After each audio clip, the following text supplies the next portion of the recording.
Good day mga boss, no? As you can see mga boss, sa akong likod natay background, isa ni siya ka congresswoman kagahapon nga isa sa among dos congresswoman nga nipabilib yun sa kuha ug sa uban pa mga Pilipino. Nitindog siya sa tinuod. Ang unaan ninyo, babae pa na nitindog siya sa tinuod nga nahitabo. Kung kaila mo ani niya, siya si Drexy May Cardina o Cardima. Correct me if I'm wrong. I-search niyo sa YouTube or Facebook. Popular ni siya sa speech niya kagahapon. Tanawa ninyo. Ikalampag ang mga kongresista sa iyang istorya tungod na igo sa iyang pamulong nga tinuod man. Tinuod.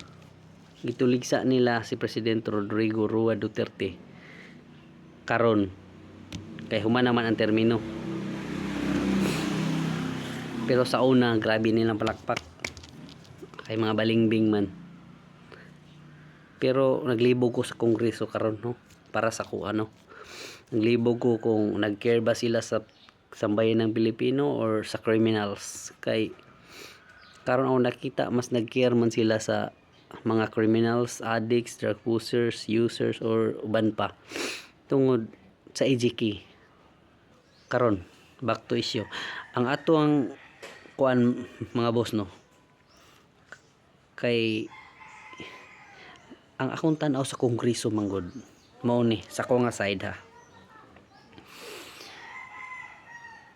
ang kongreso karon murag ang nipabura na nila, ang mas nag-care pa sila sa mga drug addict, drug users, criminals kaysa mga inosente nga mga tawo nga ilang nadamay sa ilang mga unlawful nga mga gipanghimo diri sa tuwa sa Pilipinas.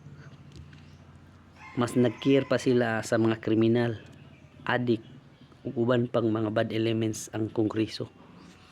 Ngayon di man nila imbestigahan karon ang mga naigo or nadamay sa mga dili maayong binuhatan sa mga criminals, addict. Tama si Ma'am Drexy May Cardima. Tumpak jud kay ito, ma'am.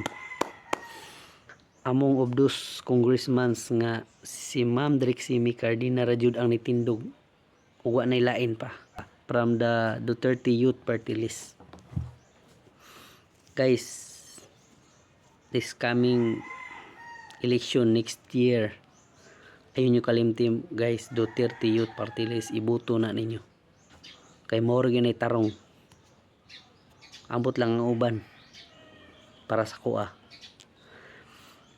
kini ilado karon, popular kay ron. Bisag i-search niyo sa YouTube si Ma'am Drexy May Cardina, i-search niyo sa YouTube or sa Facebook, popular karon ang iyang pagtubag nga natuligsa or naigo niya tong mga frontliner sa NPA or sa Communist Party of the Philippines nga ni-attend sa kongreso, mga representative tungod sa issue na EJK,